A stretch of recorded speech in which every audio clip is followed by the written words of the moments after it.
depuis qu'on est existant, je dirais qu'on a fait plus de 50 millions de dollars de transactions, donc on a un peu d'expérience.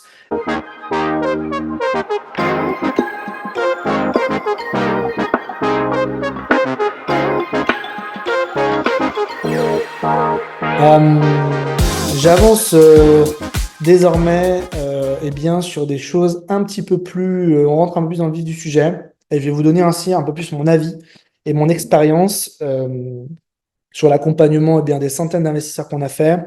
Il faut savoir qu'on a aujourd'hui, je pense, fait transiter, puisque notre spécialité, ça reste comme l'investissement avec les internationaux.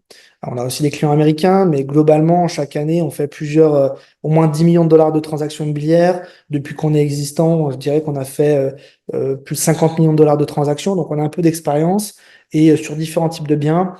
Aujourd'hui, le type de bien à choisir, on va dire qu'il n'y a pas de vérité absolue, mais globalement, je recommande plutôt d'aller hors des zones avec des restrictions, donc hors HOA, condominium. Je suis pas du tout fan des appartements. Il faut avoir en tête que il y a une loi notamment en Floride qui est passée dernièrement suite à l'effondrement de cet immeuble que vous avez peut-être vu à Surfside, un quartier de Miami. Désormais, tous les immeubles d'appartements, tous les 40 ans, doivent faire une très grosse inspection qu'on appelle la milestone inspection, qui généralement a pour conséquence d'avoir beaucoup de travaux. Donc, généralement, les syndics de copropriété votent justement ce qu'on appelle les assessments, c'est-à-dire des charges exceptionnelles avec tout un tas de travaux à faire qui coûtent beaucoup d'argent aux propriétaires. Donc ça, c'est encore nouveau. Ça à prendre en considération aussi en fonction des appartements, l'année du bâtiment, si on est dans cette phase d'acquisition. Donc je suis plutôt fan des acquisitions de maisons individuelles ou immeubles, idéalement, si on a le potentiel pour, le budget pour. Immeuble, ça peut être aussi petit qu'un duplex. Par exemple, un duplex aux États-Unis, c'est en fait soit deux maisons jumelées côte à côte, donc en plein pied, soit ça peut être ce qu'on appelle un duplex up and down, donc avec un appartement à l'étage, mais c'est un petit immeuble de deux appartements, triplex, trois appartements, quadplex, quatre appartements. Ça, c'est généralement des très bons biens d'investissement parce qu'on a une rentabilité qui est généralement meilleure puisqu'on a plus de locataires sous le même toit, donc on a un effet d'économie d'échelle. Et puis également, on a également l'opportunité de revendre ces biens, non pas pour le bien en tant que tel, mais pour ce qui génère également en termes de revenus. Donc à partir du moment où on a des loyers qui se valorisent, eh bien on a généralement une valorisation de son patrimoine également.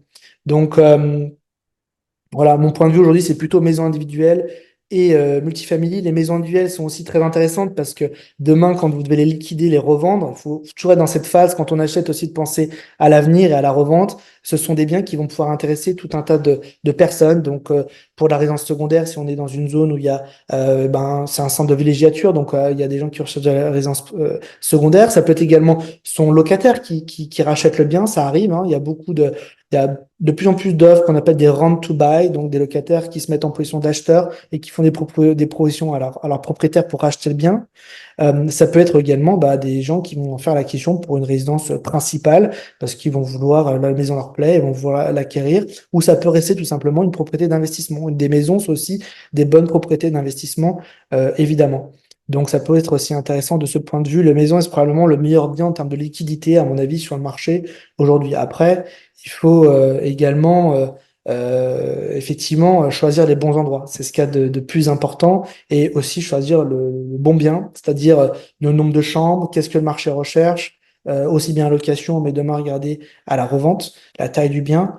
On est aussi très focalisé, nous, aujourd'hui, euh, pour sur les biens euh, les plus récents parce que c'est des biens qui correspondent à un style de vie actuel, donc avec des pièces qui ont des tailles qui sont ce que les gens recherchent, avec des rangements, on va dire un espace de vie qui correspond très bien aux vies de famille aujourd'hui. Mais aujourd'hui, moi, si on parle de pur investissement, je focalise les investisseurs sur des biens destinés aux familles.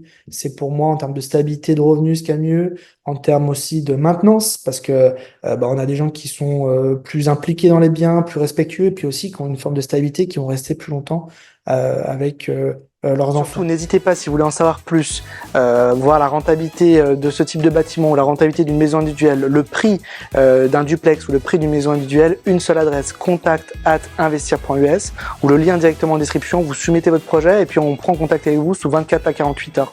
Je vous dis à bientôt, bye bye.